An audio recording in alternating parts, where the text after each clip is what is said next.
Parenting tips 4. పిల్లలకి friends ఎక్కువ ఉండాలా, తక్కువ ఉండాలా? పిల్లలు అందరితోటి కలవాలా, కలవకూడదా?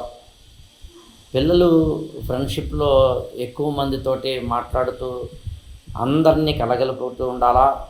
సింగిల్‌గా ఎవరికీ కనిపించకుండా ఉండాలా? ఎలోన్‌గా ఉండాలా? మింగిల్ అయి ఉండాలా? ఇవన్నీ చాలామంది అడిగే డౌట్స్.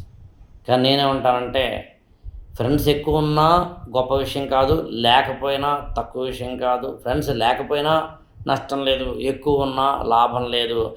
అసలు ఫ్రెండ్స్ ఉండడం, ఉండకపోవడం, అందరితో మింగిల్ అవ్వడం, అవ్వకపోవడం, ఎక్కువ సోషలైజ్ అవ్వడం, అవ్వకపోవడం లాంటివన్నీ నేచర్‌కి సంబంధించినవి.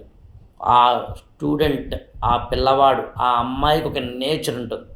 ఆ నేచర్‌ని బట్టి వాళ్ళు ఇతరులతో కలవడం, కలవకపోవడం ఉంటుంది. బాగా ఎక్కువ మందితోటి మెడకాయ మీద తలకాయ ఉన్న ప్రతి ఒక్కరితోటి మాట్లాడుతూ ఉంటారు కొంతమంది. వాళ్ళకి దగ్గరా బాబు అని చెప్పగలగాలి. అసలు ఎవ్వరితోటి మాట్లాడకుండా ఇంట్లోనే కామ్‌గా గమ్మున కూర్చొని ఉంటారు.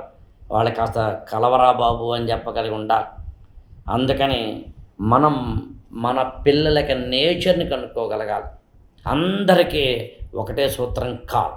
మీ పిల్లల నేచర్ ఏంటో తెలుసుకోవాలి మీకు ఎప్పుడైనా అనిపిస్తే అప్పుడు 8897826108కి ఫోన్ చేయండి. ఆ పిల్లల నేచర్‌ని ఐడెంటిఫై చేసే ప్రయత్నం చేద్దాం. అది కౌన్సిలింగ్ కాదు. Only identification of the nature.